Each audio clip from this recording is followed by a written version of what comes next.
Welcome to the F+L Webcast. My name is Vicky Denton, and I'm your host. Our guest today is Henry Liu. Henry is the Vice President for Asia Pacific of Lubrizol Corporation. Welcome to F+L Webcast, Henry. Thank you, Vicky, to have me here. It's a pretty opportunity to speak with you. Thank you. So this is the first time you're guesting in our show. Currently, you're in Singapore right now.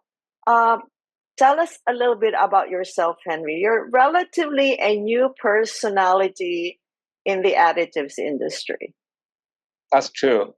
Yes, I just joined the Lubrizol about 1.5 years ago. Actually, I'm working in the industry for a long time. Especially, I'm talking about the energy, because lubricant is actually in the energy area. And I work in previous company I work for is Honeywell. Mainly serve to the all the refineries and all the energy sectors as well.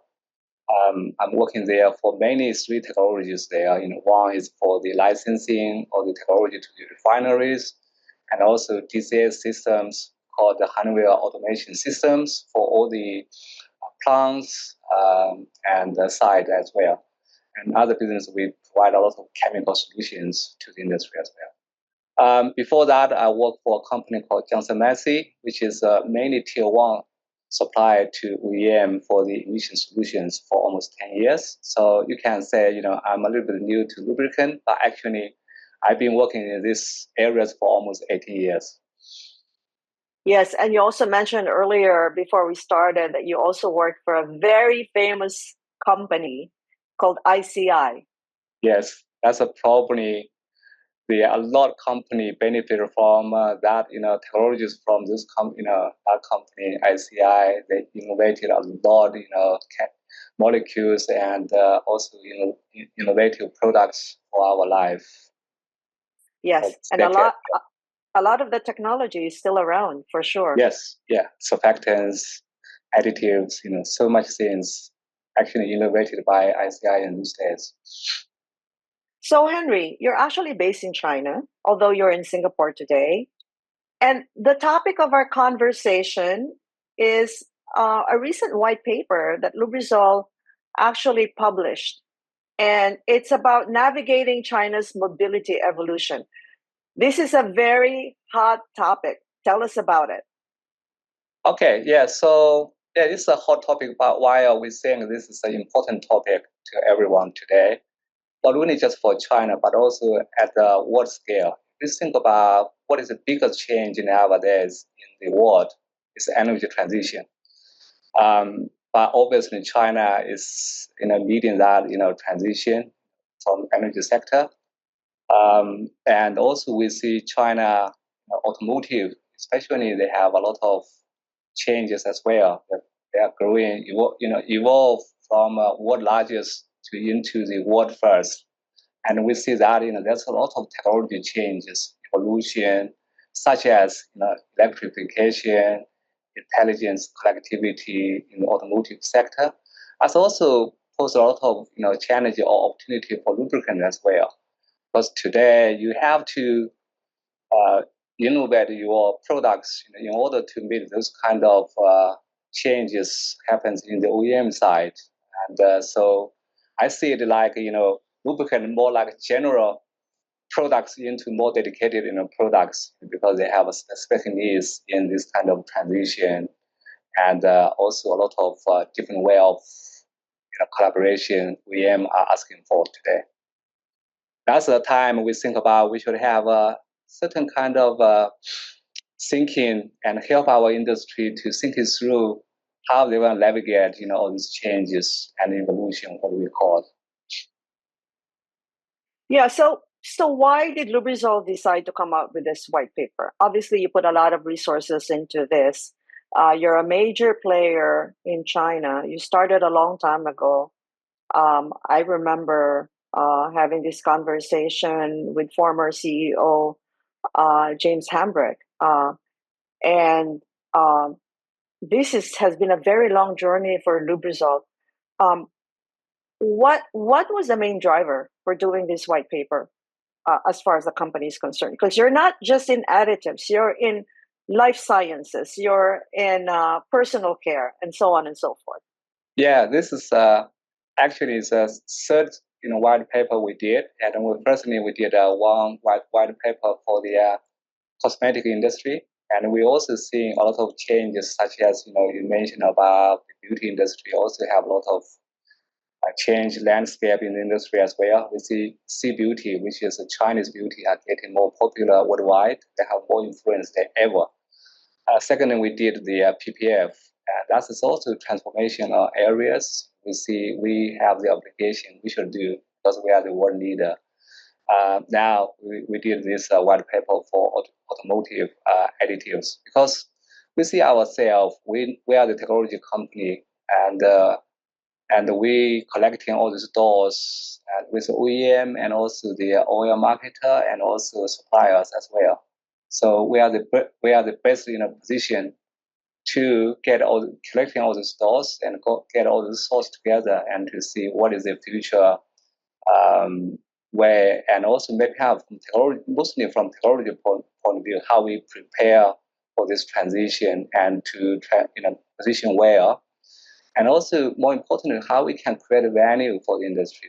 Because every change, there's a lot of opportunity for us to think about how we can play a different role. Importantly, how we can collaborate well. Because obviously now we need all the people working in the industry to do things very differently because it's a changing time. Yeah, give us a little bit of a snapshot or a helicopter view of the China's mobility transformation. What's the landscape today in 2025? Yeah, as I said, there's a main changes or evolution happening in the industry. One is electrification. Secondly, talk about intelligence and connectivity things. And these big three things are happening hand in hand in China, and driving a lot of changes of way of working in the industry, and especially I'm talking about electrification because this was driven by the carbon goal. What you do, the carbon neutrality things. The Chinese government are driving very hard of green sustainability initiatives. Those companies are talking about.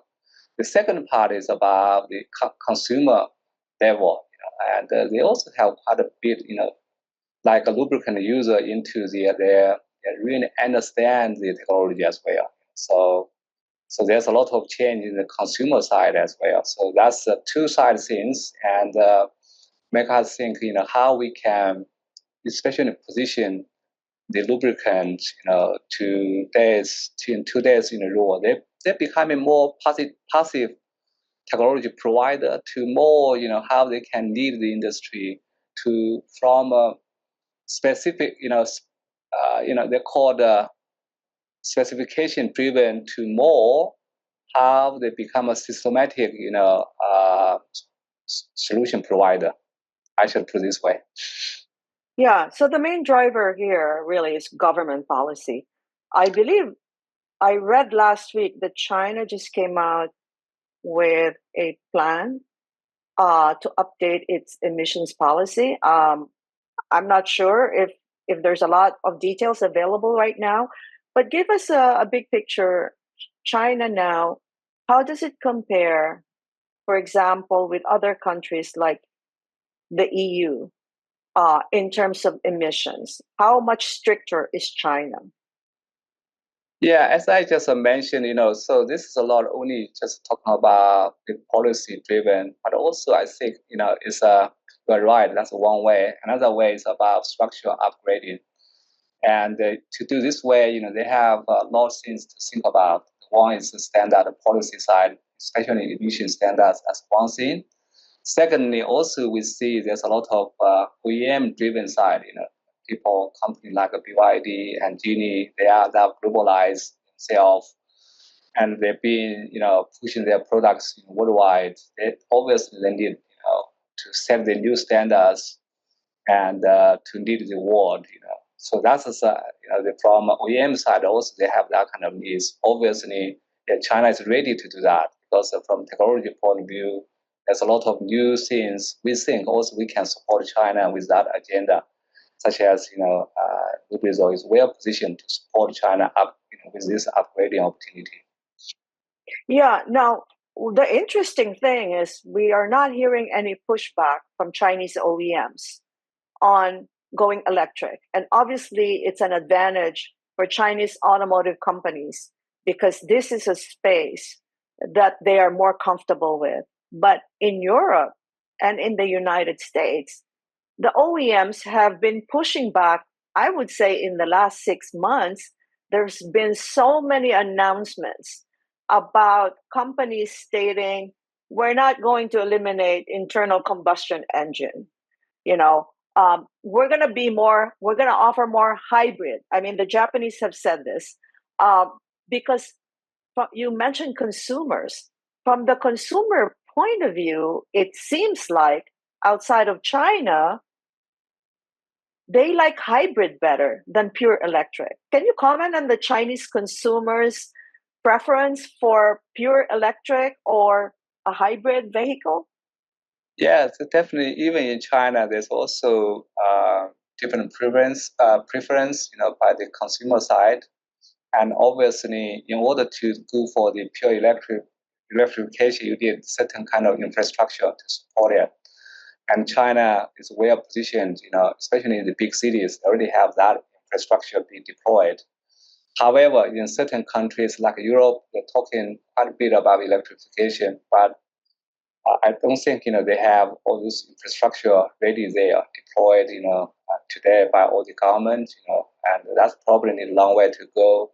Probably they realize they need to do that kind of fundamental work before they really just abandon ICE at this point of time. Maybe more realistic approach, like you said, probably go with hybrid and also certain kind of electrification as well. But Japan also similar approach. I think probably that's a realistic approach. For China, definitely, there's we see a lot of the push there for electrification, maybe in near future.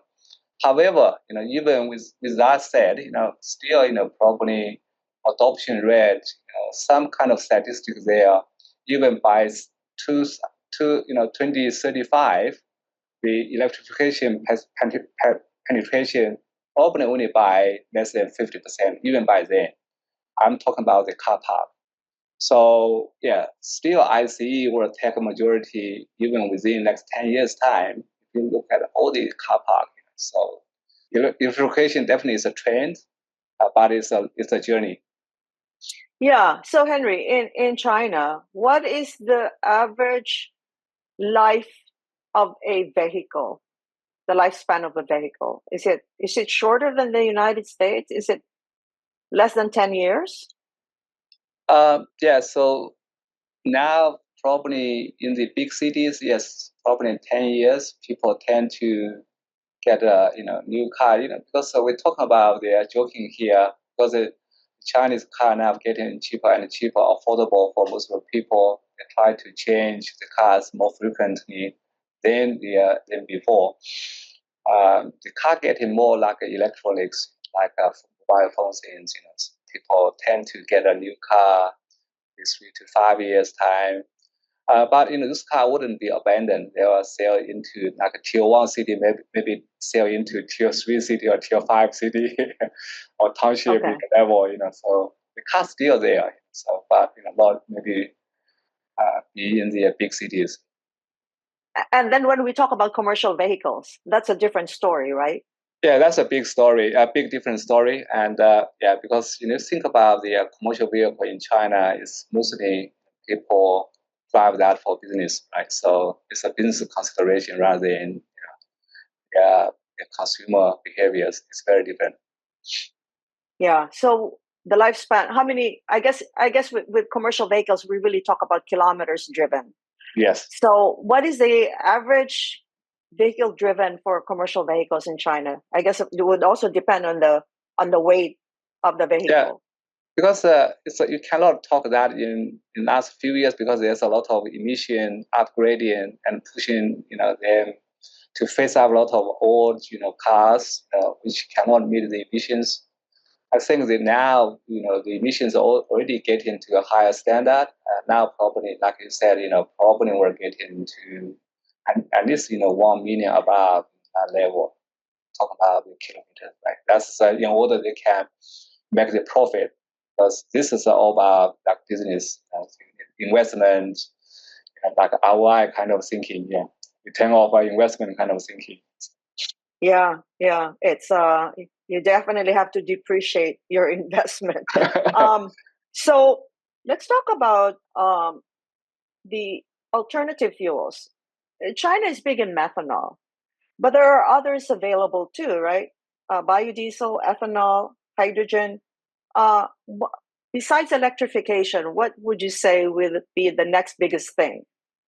I would think about the hydrogen could be an interesting one, especially for the commercial vehicles. Could be a good one because there's a lot of push, and also a lot of hydrogen producers nowadays in China as well. So getting the price point, can be used to the transportation areas.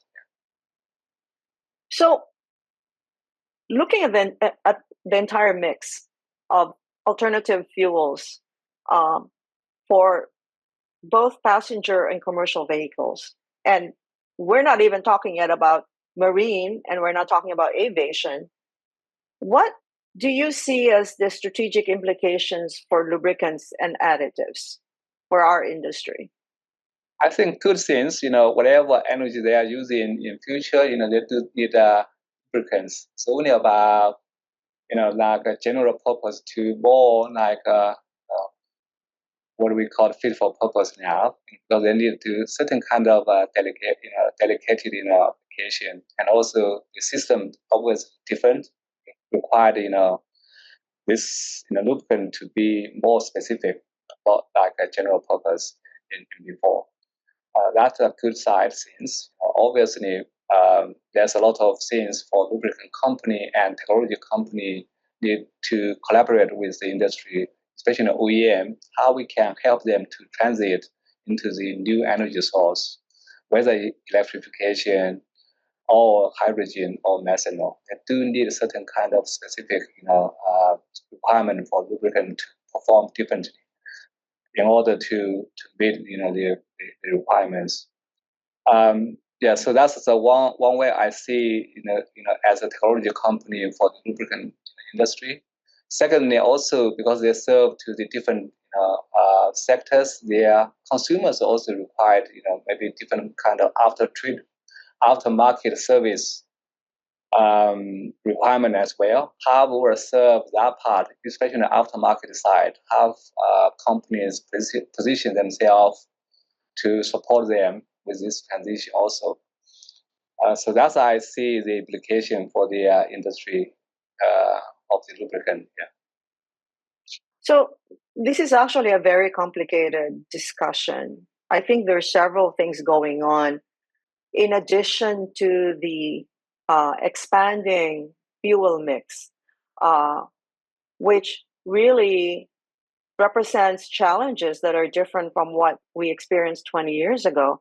I guess number one, China has a national policy to create lubricant specifications that are purely domestic. So that's going to have a big impact, right? Moving away from API and ASEA.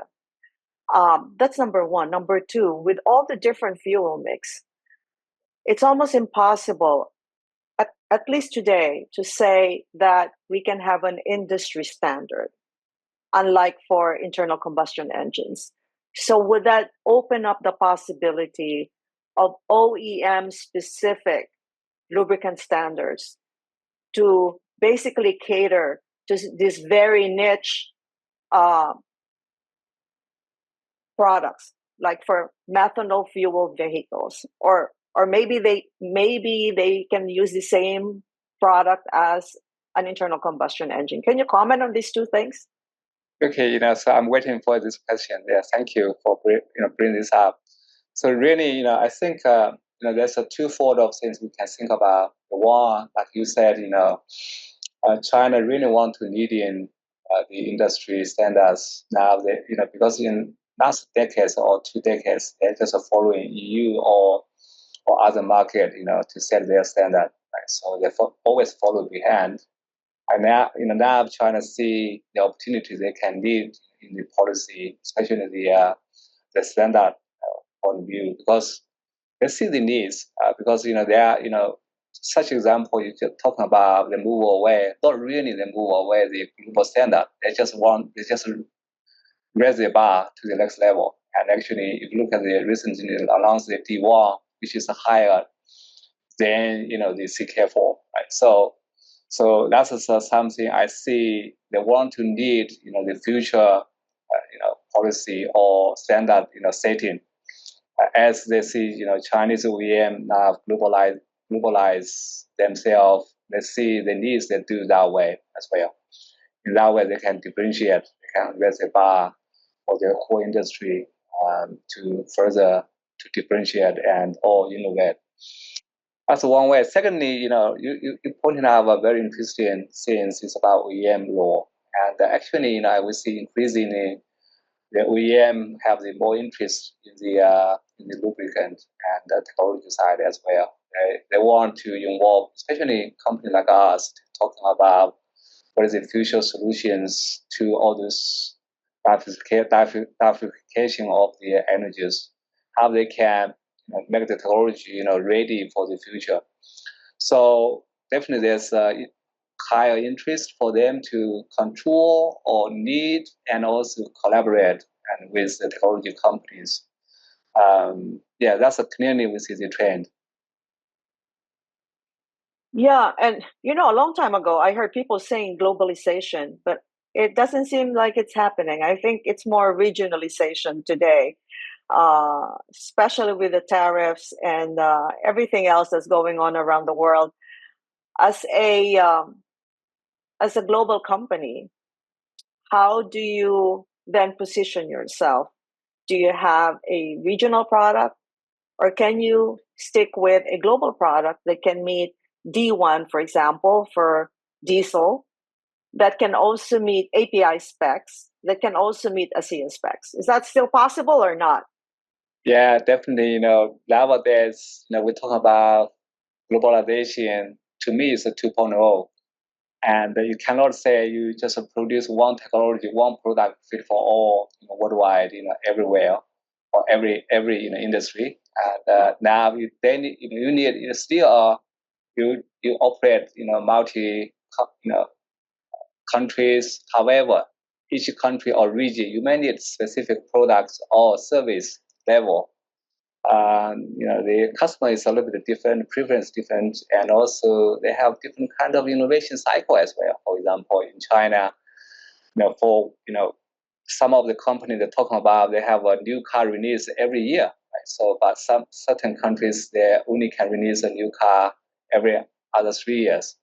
So innovation cycle definitely is different, and so you cannot one fit all kind of things. Now if you are a global company, you definitely need to have a multiple strategy, technology paths to meet the regional needs, especially some of the specific customer needs as well. And so this globalization definitely there's quite more complexity. However, for us, how we can get focused, navigate through all this technology complexity and the supply chain complexity as well, is essential to make the success to the failure.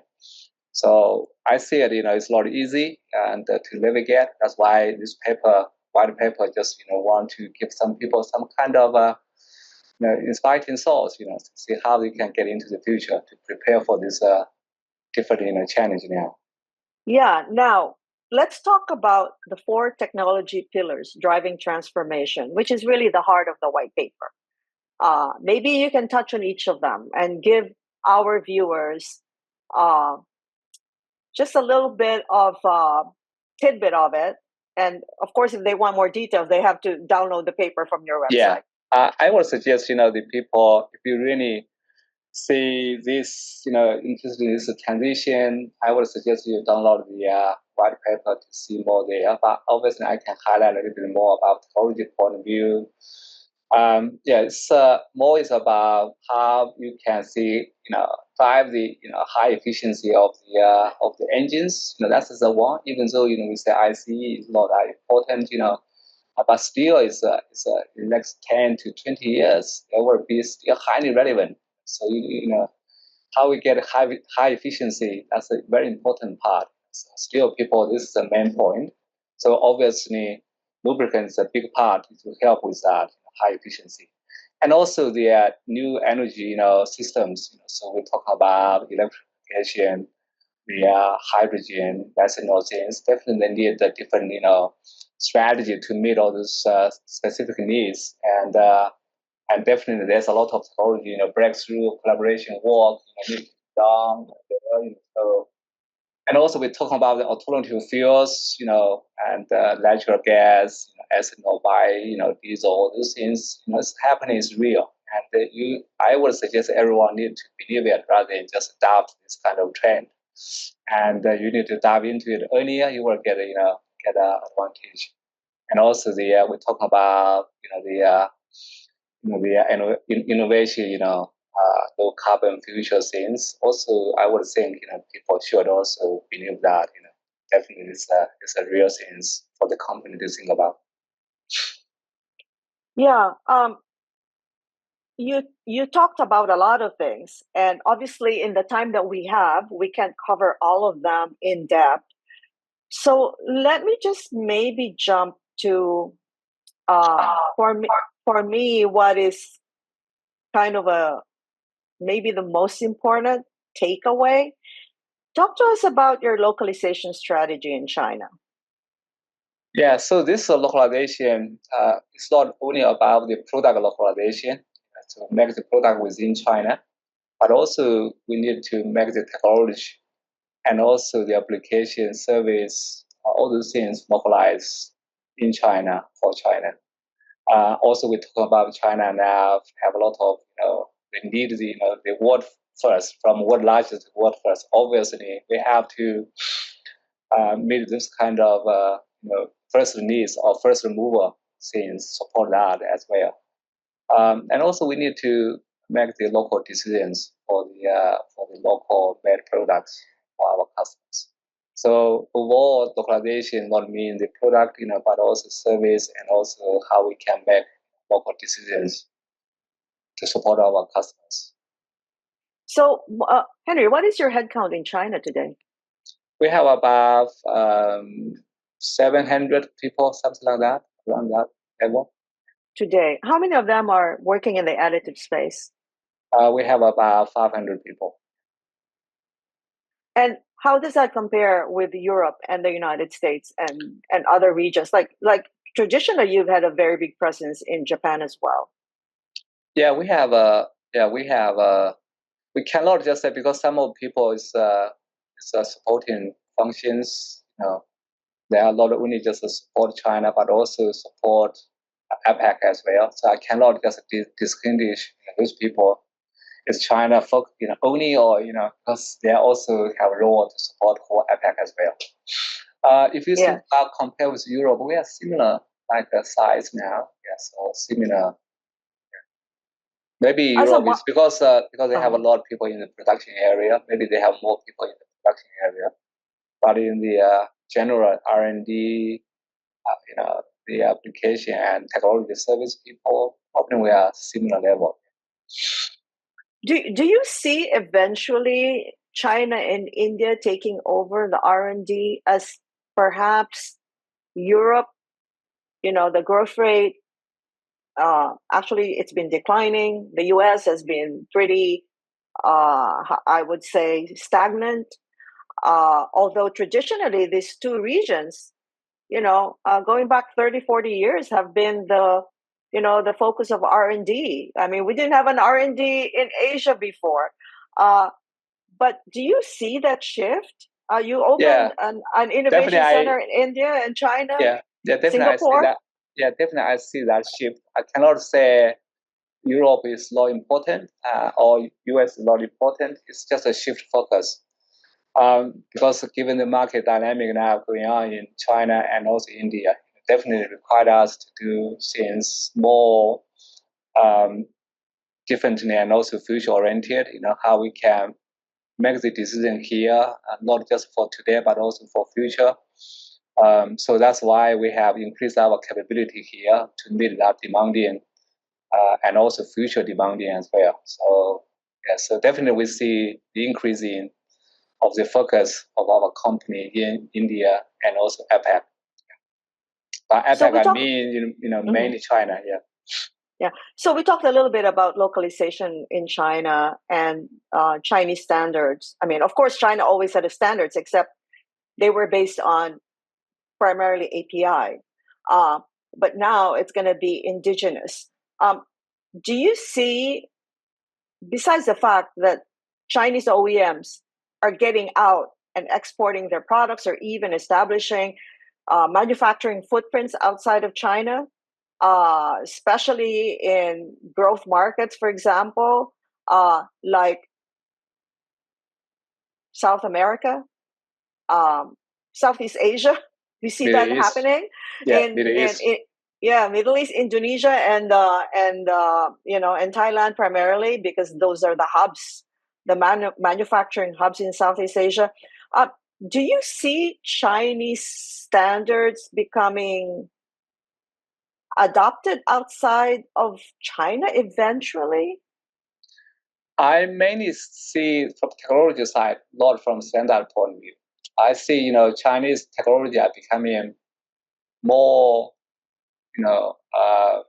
say mature and also become a set of trend for the future.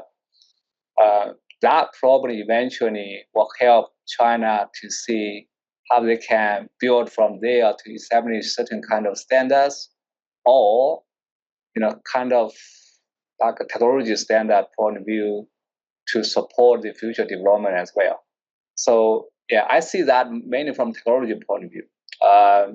But obviously, especially like new champions from the region, from China, their technology is really they invest so much money in the technology side, and they're leading in many aspects like connectivity side, intelligence side, battery side, are getting so ready for that space, not only now, for future as well.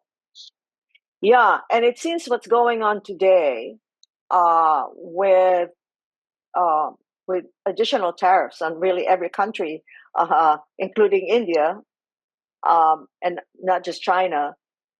The need is really to develop something locally in the region, because it appears that perhaps the US may become less relevant in the region in the future. I don't know. That may be a political statement that you're not able to make, but I'm Yeah, I still think asking the question. Yeah, Vicky, I think yeah, that's probably if you think about longer term, what is the future looks like? Yeah, maybe it's difficult to predict that, but obviously, the good things, consumers still need technology, right? Need good product. That's that whatever tariff wouldn't change that kind of things, and the tariff probably will protect certain market, but there's a way they can get over that, and by either by localization or by working with local partners. So there's many ways they can get over that. But I would say, fundamentally, you need technology there. How you will set that things apart from future, from now to future, right? So only the company own and innovate for future can win. And obviously, China is investing for that future now.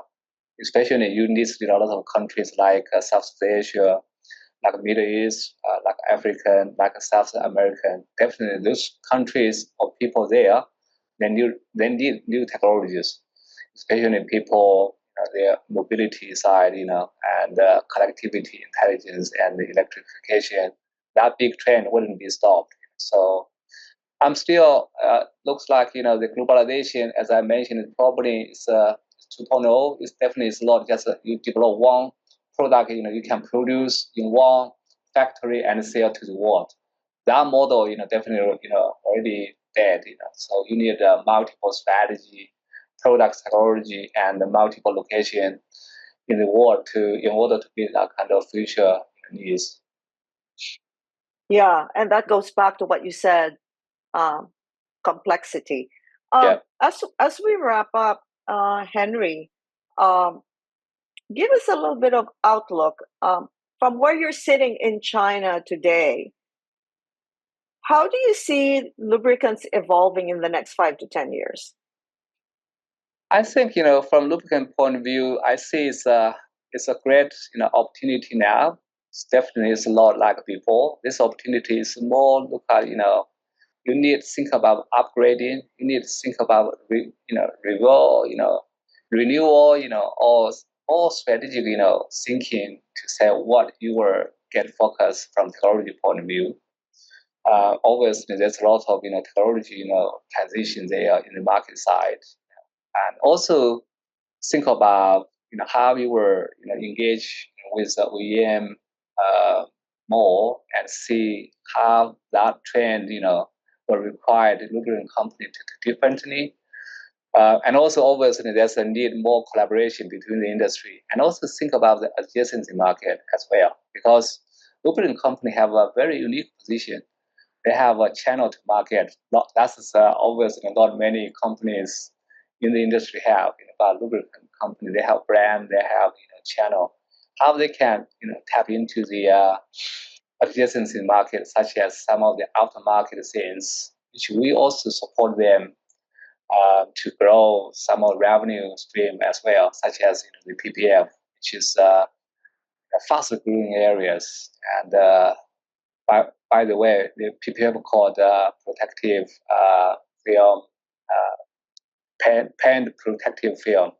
So this is also exciting growth area. Just to give you one example. Right? So lubricant company definitely need to reach out and look out, what is the growth opportunity, not just, as a lubricant company.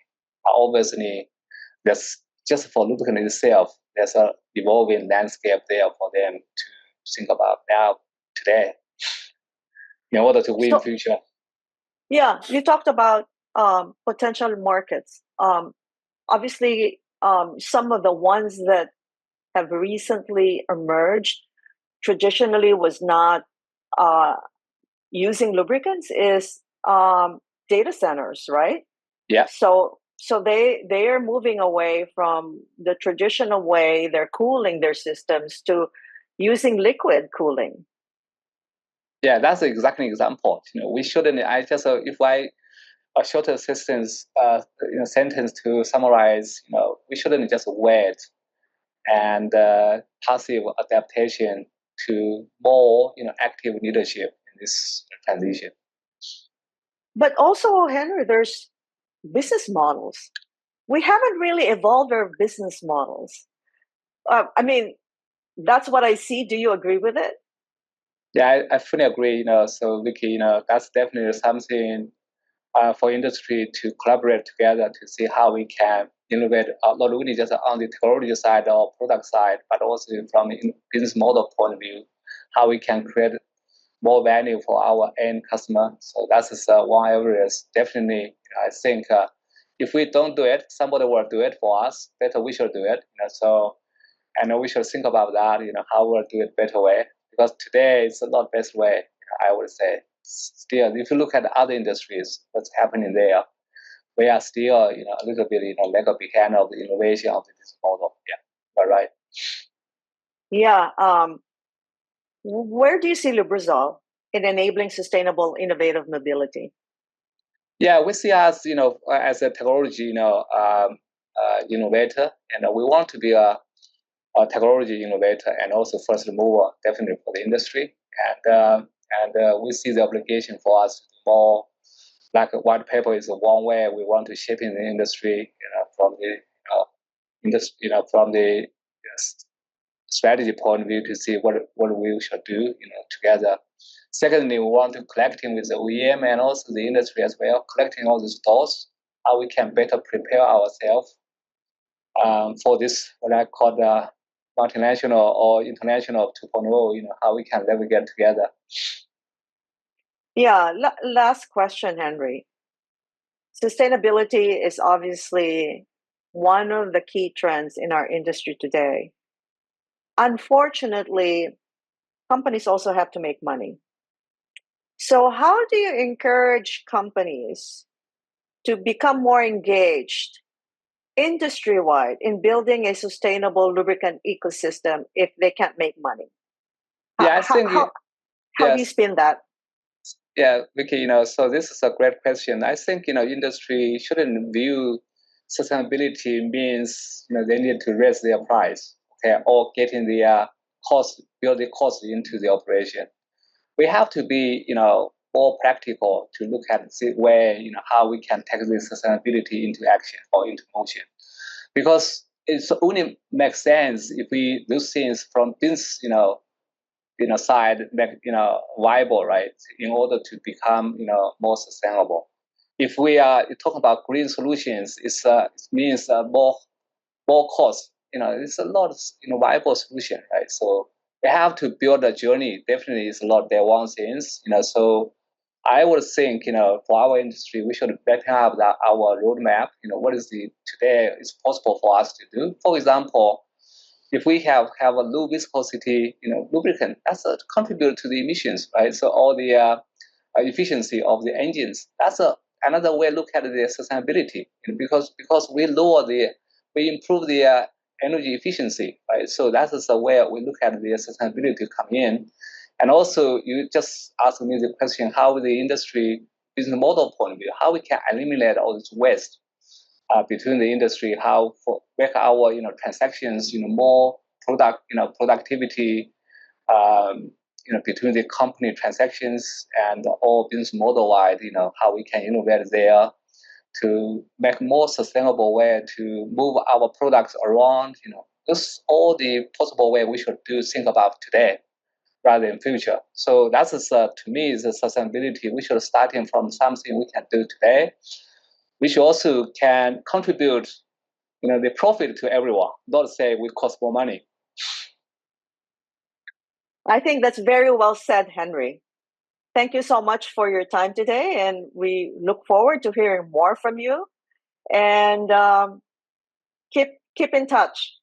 Thank you, Vicky. I really enjoy your magazine, and the F+L really play an essential role in our industry. So I'm glad to have more time with you and to share our thoughts for the future. Thank you. Thank you, Henry. Thank you. Have a great day. Bye-bye. You too. Bye.